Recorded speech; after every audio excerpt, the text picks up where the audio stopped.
Assalamualaikum warahmatullahi wabarakatuh. A'udzu billahi minasyaitonir rajim. Bismillahirrahmanirrahim. Alhamdulillahi rabbil alamin. Wassalatu wassalamu ala asyrafil mursalin sayyidina Muhammad wa ala alihi wa sahbihi ajma'in. Amma ba'd. அல்ஹம்துலில்லாஹ் sisters, இன்ஷால்லாஹ் தஆலா நம்ம இன்றைக்கி என்ன பார்க்க போகிறோம்னா ஃபியல் பற்றி பார்க்க போகிறோம். அதுக்கு முன்னாடி நமக்கு நல்லாவே தெரிஞ்ச விஷயம் என்ன அப்படின்னு பார்த்திங்கன்னா, அரபு வார்த்தைகள் எத்தனை வகையில் இருக்குது? மூணு வகை தான். ஒன்று இஸ்மு, ரெண்டாவது ஃபியலு, மூணாவது ஹர்ஃபு. இஸ்முனா பெயர்ச்சொல் நவுன், ஃபியால்னா வினைச்சொல் வேர்ப், ஹர்ஃபுனா இடைச்சொல் பார்ட்டிக்கல். இப்போது இந்த இஸ்மை பொறுத்த வரைக்கும் அல்லில் ஆரம்பிக்கலாம், இல்லைனா உன் அன் இன் அப்படின்னு தன்வீனில் முடியலாம். அதே மாதிரி பன்மையில் சொல்லணுன்னா அல் ஆரம்பிக்கும், இல்லைனா ஊன ஈன ஆத் அப்படின்றதில் முடியலாம். இப்போ நம்ம உதாரணம் தெரியும், கிதாபு, மக்கா அப்படின்றதெல்லாம் பெயர்கள், முஸ்லீம் முஃமின் அப்படிங்கிறதெல்லாம் பண்புகள் அப்படின்ட்டு. அதே மாதிரி ஃபியலை பொறுத்த வரைக்கும் என்ன அப்படின்னு சொன்னால் வேர்பு, செயலை குறித்து விவரிக்கக்கூடிய சொல், ஃபதஹ யஅமலூன் அப்படின்னு சொல்லலாம். ஹர்ஃபை பொறுத்த வரைக்கும் இடைச்சொல், பெயர் சொல்லுக்கும் வினைச்சொல்லுக்கும் இடையில வரக்கூடியது, பி லி மின் ஃபி இன்ன இந்த மாதிரியான வார்த்தைகள்.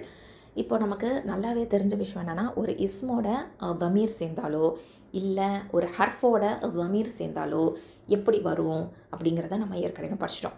இப்போது கிதாபுஹு அப்படின்னா அவனுடைய புத்தகம் அப்படின்னு சொல்லுவோம். ஓகேவா? அவனுடைய புத்தகம். கிதாபுஹும் அப்படின்னா அவர்களுடைய புத்தகம். கிதாபுக்க உன்னுடைய புத்தகம், கிதாபி என்னுடைய புத்தகம், கிதாபுக்கும் உங்களுடைய புத்தகம், கிதாபுனா எங்களுடைய புத்தகம். இந்த மாதிரி இஸ்மோட இப்படி வரும். அடுத்தது ஹர்ஃபோட பார்த்தீங்கன்னா மின்ஹு, மின்ஹும், மின்க, மின்னி, மின்கும், மின்னா இப்படி சொல்லுவோம். அதாவது மின் அப்படின்னா இருந்து அப்படின்னு அர்த்தம். அப்போ அவனிடமிருந்து, அவர்களிடமிருந்து, உன்னிடமிருந்து, என்னிடமிருந்து, உங்களிடமிருந்து, எங்களிடமிருந்து இந்த மாதிரி எல்லாமே வரும். அல்ஹம்துலில்லாஹ், இது எல்லாமே நல்லாவே நம்ம பார்த்தாச்சு. அடுத்தது ஃபியலை பற்றி பார்த்தோம். ஃபியலில் எப்பொழுதுமே பெரும்பாலும் பார்த்திங்கன்னா அரபு மொழியில் வினைச்சொற்கள் 3 எழுத்துக்கள் கொண்டதாக இருக்கும். இது அசலான வினைச்சொல்லாக இருக்கும். இப்போது உதாரணத்துக்கு ஃபஅல, ஃபதஹ, நஸர, தரப இதெல்லாமே நம்ம பார்த்தாச்சு. ஃபஅலனா அவன் செய்தான், ஃபதஹ அவன் திறந்தான், நஸர அவன் உதவினான், தரப அவன் அடித்தான். இந்த மாதிரி எல்லாமே வரும். அதே மாதிரி வினைச்சொல்லை பொறுத்த வரைக்கும், ஃபியலை பொறுத்த வரைக்கும் 3 வகையாக இருக்குது அப்படின்னு வேறு படித்தோமா. மாதி அப்படின்னா கடந்த காலம், நிகழ்ந்து முடிந்த ஒன்று, அதாவது இறந்த காலம், பாஸ்ட் டென்ஸு. முதாரியா அப்படிங்கிறது ப்ரெசன்ட் அண்ட் ஃப்யூச்சர் டென்ஸு, அதாவது நிகழ் மற்றும் வரும் காலம், நிகழ்ந்து கொண்டிருக்கக்கூடிய ஒன்று இல்லைனா நிகழ் இருக்கக்கூடியது அப்படின்னு தெரியும். அடுத்ததை இன்னொன்று படித்தோம், அம்ரு அப்படின்ட்டு. அம்ருனா ஏவல். இந்த 3 வகை படிச்சிருக்கோம். இப்போது இதில் ஏற்கனவே நம்ம படித்ததை ஒரு ரீகேப் பார்த்துடலாம். மாதி கடந்த காலத்தில் ஃபஅல அப்படிங்கிறத பார்த்தோம். அவன் செய்தான், ஃபஅலு அவர்கள் செய்தார்கள், ஃபஅல்த நீ செய்தாய், ஃபஅல்து நான் செய்தேன், ஃபஅல்தும் நீங்கள் செய்தீர்கள், ஃபஅல்னா நாங்கள் செய்தோம். இப்போ இந்த ஃபஅல அப்படிங்கிறது ஃபியலு. அதுக்கு அடுத்து வருது பார்த்திங்களா, இது வாவ் இருக்குது, அது த, து, தும், நா இதெல்லாமே என்ன அப்படின்னு பார்த்திங்கன்னா ஃபாயில், செயலை செய்தவர். இந்த ஃபஅலில் செயலை செய்தவர் ஃபாயில் மறைஞ்சிருக்கு. சரியா? அப்போது ஃபஅல, ஃபஅலு, ஃபஅல்த, ஃபஅல்து, ஃபஅல்தும், ஃபஅல்னா இது ஃபியலும் ஃபாயிலும் இருக்குது அப்படிங்கிறத நமக்கு தெரியும். அதே மாதிரி நசர அப்படிங்கிறத பார்த்தோம். நசரனா அவன் உதவினான், நசரு அவர்கள் உதவினார்கள், நசர்த்த நீ உதவினாய், நசர்த்து நான் உதவினேன், நசர்த்தும் நீங்கள் உதவினீர்கள், நசர்னா நாங்கள் உதவினோம். அதே மாதிரி ஹலக்க அப்படிங்கிறத பார்த்தோம். ஹலக்கனா அவன் படைத்தான், ஹலக்கு அவர்கள் படைத்தார்கள், ஹலக்குத்த நீ படைத்தாய், ஹலக்குத்து நான் படைத்தேன், ஹலக்குத்தும் நீங்கள் படைத்தீர்கள், ஹலக்குனா நாங்கள் படைத்தோம். அதே மாதிரி இன்னொரு ஃபியல் மாதி பாருங்கள், தக்கர. தக்கரனா அவன் நினைவு கூர்ந்தான், தக்கரு அவர்கள் நினைவு கூர்ந்தார்கள், தக்கர்த்த நீ நினைவு கூர்ந்தாய், தக்கர்த்து நான் நினைவு கூர்ந்தேன், தக்கர்த்தும் நீங்கள் நினைவு கூர்ந்தீர்கள், தக்கர்னா நாங்கள் நினைவு கூர்ந்தோம். இன்னொரு மாதிரி பார்க்கலாம், அபத. அபத அப்படின்னா அவன் வணங்கினான், அபது அவர்கள் வணங்கினார்கள், அபத்த நீ வணங்கினாய், அபத்து நான் வணங்கினேன், அபத்தும் நீங்கள் வணங்கினீர்கள், அபதுனா நாங்கள் வணங்கினோம். இப்போது இந்த ஃபியல் எல்லாமே பார்த்தாச்சு. அல்ஹம்துலில்லாஹ், இது எல்லாமே நமக்கு நல்லாவே ப்ராக்டிஸும் பண்ணி தெரியும் இப்போது, இல்லையா? அல்ஹம்துலில்லாஹ். இப்போது நம்ம இன்னொரு ஃபியல் பார்க்க போகிறோம். என்னென்னா தரப, சமிஅ. தரப அப்படின்னா அடித்தான் அப்படின்னு அர்த்தம், சமிஅ அப்படின்னா செவியுற்றான் அப்படின்னு அர்த்தம். இப்போது தரப அப்படிங்கிற வேர்டு மட்டும் குர்ஆனில் 22 தடவை அந்த பேட்டர்னில் வரும். இப்போது தரப அப்படின்னா அடித்தான். இன்னொரு மீனிங்கும் இருக்குது, உதாரணம் அளித்தான். தரப மசலன் உதாரணம் அளித்தான். இது சூரா யாசீன்லேயே நீங்கள் பார்க்கலாம். வதரிப் லஹும் மசலன் அப்படின்னு சொல்லிட்டு சூரா யாசீனில் 13வது ஆயத்தில் வரும். அதாவது வதரிப் அப்படின்னா எடுத்து சொல்வீராக, லஹும் அவர்களுக்கு, மசலன் உதாரணமாக அப்படின்னு வரும். அப்போது இன்னொரு ஒரு அர்த்தமும் இருக்குது அப்படிங்கிறத நம்ம தெரிஞ்சுக்கணும். உதாரணம் அளித்தான் அப்படிங்கிற அர்த்தத்தையும் கொடுக்கும். அடித்தான்னு சொல்லலாம், உதாரணம் அளித்தான் அப்படின்னும் நம்ம இதுக்கு சொல்லலாம். இப்போது இதில் வந்து பார்த்திங்க அப்படின்னு சொன்னால் வரப அப்படின்னா அடித்தான், அவன் அடித்தான். வரபு அவர்கள் அடித்தார்கள். தரப்த நீ அடித்தாய். வரபுத்து நான் அடித்தேன். வரபுத்தும் நீங்கள் அடித்தீர்கள். வரபுனா நாங்கள் அடித்தோம். இந்த மாதிரி வரும். இதை வந்து நம்ம ஸ்போக்கன் அரபிக்கில் எப்படி சொல்லுவோம் அப்படின்னு பார்த்திங்கன்னா, ஹல் தரப அவன் அடித்தானா, மா தரப அவன் அடிக்கவில்லை. ஓகே, இப்போது இந்த ஃபியல் மாதிக்கு முன்னாடி வந்து செய்யலை பண்ணலை அப்படின்னு சொல்லணுன்னா லான்னு சொல்ல மாட்டோம், மான்னு தான் பயன்படுத்துவோம். சரியா? மா தரப அப்போது அவன் அடிக்கவில்லை. ஹல் தரபு அவர்கள் அடித்தார்களா, மா தரபு அவர்கள் அடிக்கவில்லை. சரியா? ஓகே, இப்போது இன்னொன்று பார்க்க போகிறோம். இப்போது நம்ம நார்மலாக எல்லா ஒரு இஸ்மையும் பார்த்திங்கன்னா இறுதி எழுத்து தன்வீனில் தான் இருக்கும். ஓகேவா? இப்போ கிதாபுன், அதே மாதிரி ஜெய்துன், முஹம்மதுன், முஸ்லிமுன் எல்லாமே பார்த்திங்கன்னா தன்வீனில் தான் இருக்கும். அதுவும் மர்ஃபு அதாவது தம்மத்தைனில் தான் இருக்கும். அது வந்து செயலை செய்தவனாக வரும்போது சொல்லக்கூடியது எப்பொழுதுமே பார்த்திங்கன்னா அப்படி தான் இருக்கும். இதில் தன்வீனில் இருக்கும், அது மர்ஃபுவான நிலையில் இருக்கும். மர்ஃபுவான நிலை அப்படிங்கிறது வந்து தம்மத்தைனோ இல்லை தம்மாவோ இருக்கிறது தான். ஓகேவா? இப்போது இதே வந்து செய்யப்பட்டவனாக வரும்போது எப்படி மாறும் அப்படின்னு பார்த்தீங்கன்னா, இந்த தம்மத்தைன் வந்து ஃபத்தத்தைனாக மாறிக்கும். ஓகேவா? ஜெய்தன் அப்படின்னு வந்துடும். தமிழில் வந்து எப்படி சொல்லுவோன்னா ஜெய்தை அப்படின்னு சொல்லுவோம் இல்லையா, அந்த இதுக்காக ஜெய்தன் அப்படின்றது மாறிக்கும். ஓகேவா? செய்யப்பட்டவனாக வரும்போது இப்படி மாறிக்கும். இது வந்து வார்த்தையில் வரும்போது தான் நமக்கு புரியும். உதாரணத்துக்கு ஹல் தரப ஜெய்தன், அவன் ஜெய்தை அடித்தானா அப்படின்னு கேட்குறோம். ஓகேவா? ஜெய்தன் அப்படின்னா ஜெய்தை அப்படின்ற அர்த்தத்தை மைண்டில் வச்சுக்கோங்க. இப்போ நம்ம வந்து ஒரு கேள்வியை கேட்குறோன்னு வச்சுக்கோங்களேன், யார் அவன் அடித்தான் அப்படின்னு ஒரு யாரை அப்படிங்கிறதுக்கு ஒரு விடையாக வருது பார்த்திங்களா. ஜெய்தாவன் அடித்தான் அப்படிங்கும்போது அந்த யாரைங்கிறதுக்கு விடையாக வரக்கூடியது வந்து நம்ம என்ன சொல்லுவோம்னா மஃஊலும் பிஹி அப்படின்னு சொல்லுவோம். என்ன சொல்லுவோம்? மஃஊலும் பிஹி ஆப்ஜெக்டாக வருது அப்படின்னு சொல்லுவோம். சரியா? அதாவது செய்யப்படும் பொருள், பாசிவ் வாய்ஸ் அப்படின்னு சொல்லுவோம் இல்லையா இங்கிலீஷில், அதுதான். அப்போது ஹல் தரப ஜெய்தன் அவன் ஜெய்தை அடித்தானா, மா தரப ஜெய்தன் அவன் ஜெய்தை அடிக்கவில்லை. ஹல் தரபு ஜெய்தன் அவர்கள் ஜெய்தை அடித்தார்களா, மா தரபு ஜெய்தன் அவர்கள் ஜெய்தை அடிக்கவில்லை. சரியா? அதே மாதிரி ஹல் தரபுத்த அப்படின்னு கேட்குறோம். நீ ஜெய்தை அடித்தாயா, ஜெய்தை இங்கே கேட்கல, ஜெய்து இல்லாமல் சொல்லும் போது ஹல் தரபுத்த நீ அடித்தாயா, மா தரபுத்து நான் அடிக்கவில்லை. ஹல் தரபுத்தும் நீங்கள் அடித்தீர்களா, மா தரபுனா நாங்கள் அடிக்கவில்லை. இந்த இடத்துல இப்போது ஜெய்தை கொண்டு வந்து போடுறோம். ஹல் தரபுத்த ஜெய்தன் ஜெய்தை நீ அடித்தாயா, மா தரபுத்து ஜெய்தன் ஜெய்தை நான் அடிக்கவில்லை. ஓகே, ஹல் தரபுத்தும் ஜெய்தன் நீங்கள் ஜெய்தை அடித்தீர்களா, மா தரபுனா ஜெய்தன் நாங்கள் ஜெய்தை அடிக்கவில்லை. ஓகேவா? ஸோ இந்த மாதிரி தான் நம்ம சொல்லி பார்ப்போம். அல்ஹம்துலில்லாஹ். இப்போ நம்ம அடுத்ததாக என்ன பார்க்குறோம் அப்படின்னு பார்த்தீங்கன்னா, சமிஅ அப்படிங்கிற இந்த ஃபியாலை பார்க்குறோம். சமிஅ அப்படின்னா என்ன அர்த்தம்? செவியுற்றான். இது குர்ஆனில் 30 தடவை மேலே வருது. நம்ம அதிகமாக தொழுகையில் சலால சொல்லுவோம். எப்போது? ருக்கூலேருந்து எந்திரிச்சோடனே நம்ம என்ன சொல்லுவோம்? சமி அல்லாஹு லிமன் ஹமிதா, சமி அல்லாஹு லிமன் ஹமிதா அப்படின்னு சொல்லுவோம். இப்போது சமிஅ அப்படின்னா செவியுற்றான்.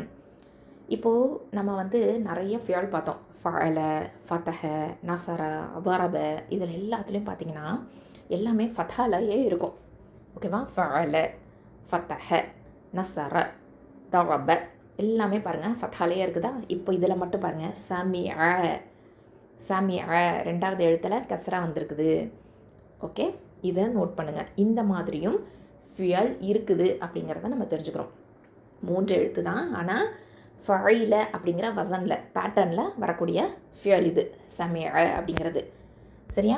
சமிஅ மட்டும் இல்லை, இன்னும் நிறைய இந்த மாதிரி பேட்டர்னில் நமக்கு இருக்குது. அலிம அப்படின்னு சொல்லலாம், அமில அப்படின்னு சொல்லலாம், ஓகே, இந்த மாதிரி நமக்கு நிறையா வரும். ஓகே, இப்போது நம்ம இந்த சமிஅ அப்படிங்கிறத வச்சு நம்ம சொல்லி பார்க்கலாம்.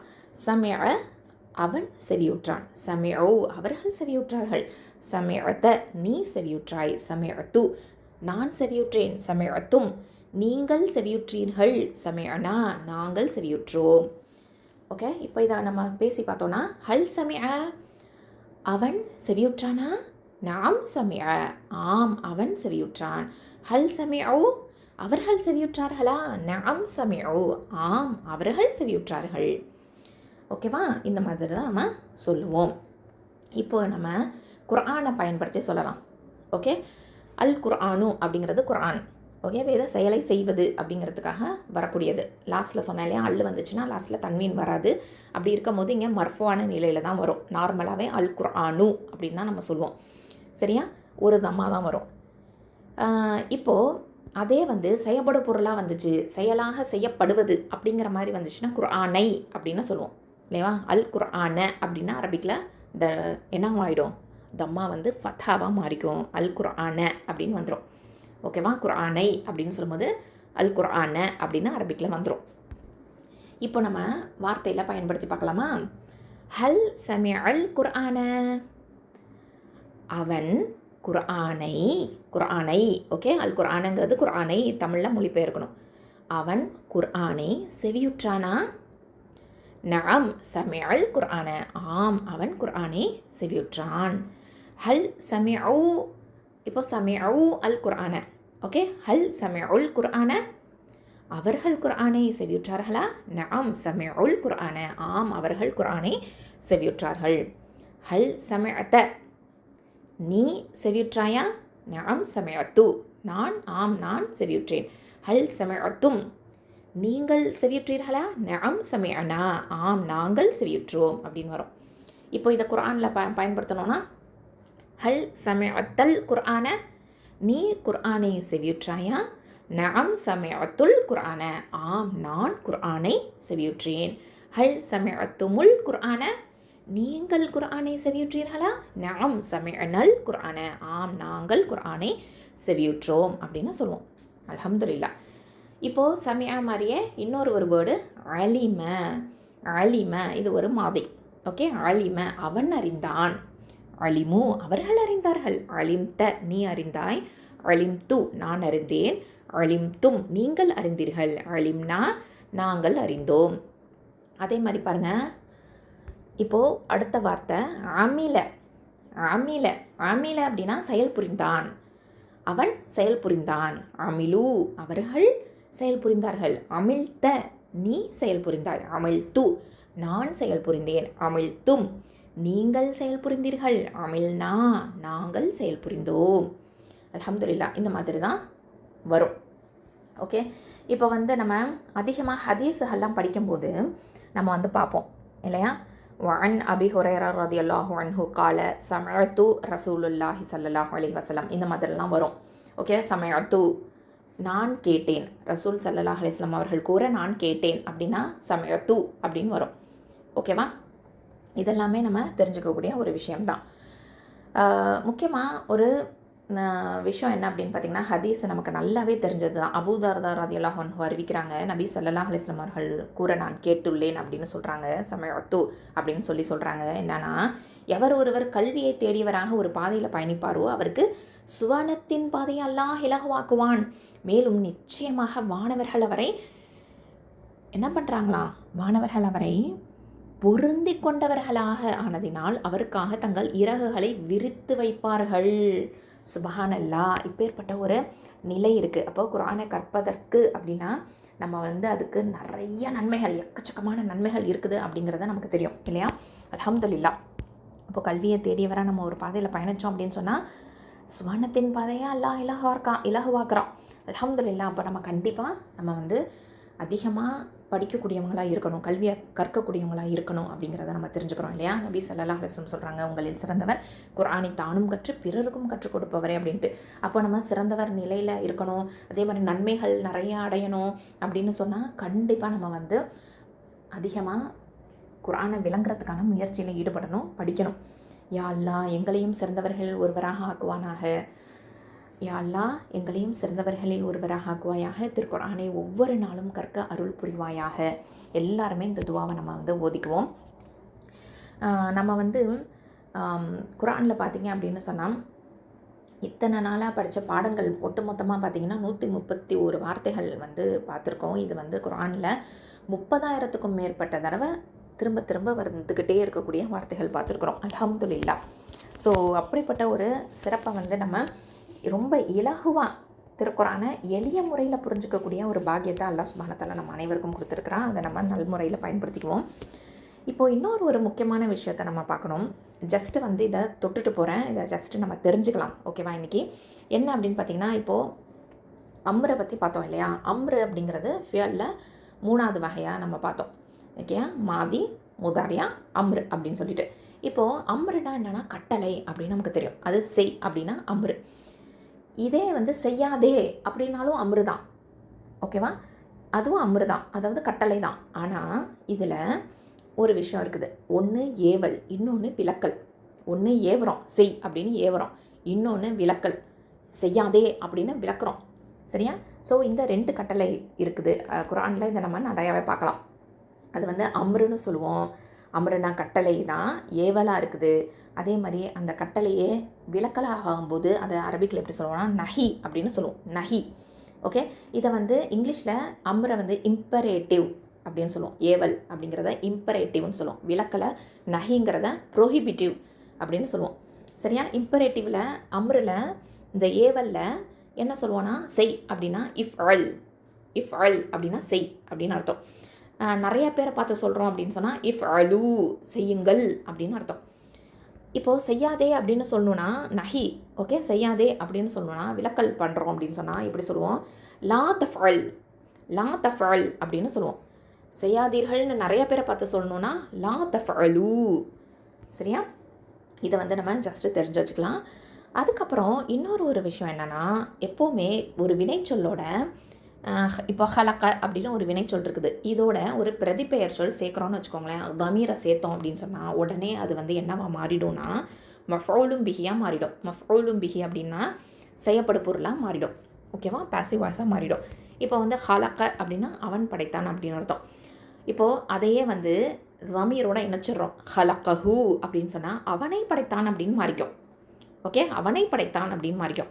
ஹலக்கஹும் அப்படின்னா அவர்களை படைத்தான். ஹலக்கக்க உன்னை படைத்தான். ஹலக்கக்கும் உங்களை படைத்தான். ஹலக்கனி என்னை படைத்தான். ஹலக்கனா எங்களை படைத்தான். இந்த மாதிரி வந்துடும். ஓகேவா? இப்போ இந்த ஹூ ஹும் க கும் இ நா இதெல்லாமே தமீர் அப்படின்னு சொல்லுவோம். ஓகேவா? ஆனால் இந்த இடத்துல எப்படியா வந்துருச்சு அப்படின்னு பார்த்தீங்கன்னா மஃஊலும் பிஹியாக வந்துருச்சு. சரியா? மஃஊலும் பிஹியாக வந்துடுச்சு. யாரை படைத்தானா அவனை படைத்தான். இந்த யாரைங்கிறதுக்கு விடையாக வருது பார்த்தீங்களா? யாரை எதை அப்படிங்கிறது எல்லாமே அதுக்கு விடையாக வந்துச்சு அப்படின்னு சொன்னாலே மஃஊலும் பிஹி அப்படின்னு அர்த்தம். செய்யப்படும் பொருள், இங்கிலீஷில் ஆப்ஜெக்ட் அப்படின்னு சொல்லுவோம். சரியா? அல்ஹம்துலில்லாஹ். இதை ஜஸ்ட்டு நம்ம தெரிஞ்சு வச்சுக்கலாம். அஸ்ஸலாமு அலைக்கும் வரஹ்மத்துல்லாஹி வபரகாத்துஹு. சுப்ஹானக்கல்லாஹும்ம வபிஹம்திக அஷ்ஹது அல்லா இலாஹா இல்லா அன்ட் அஸ்தக்ஃபிருக வ அதூபு இலைக்.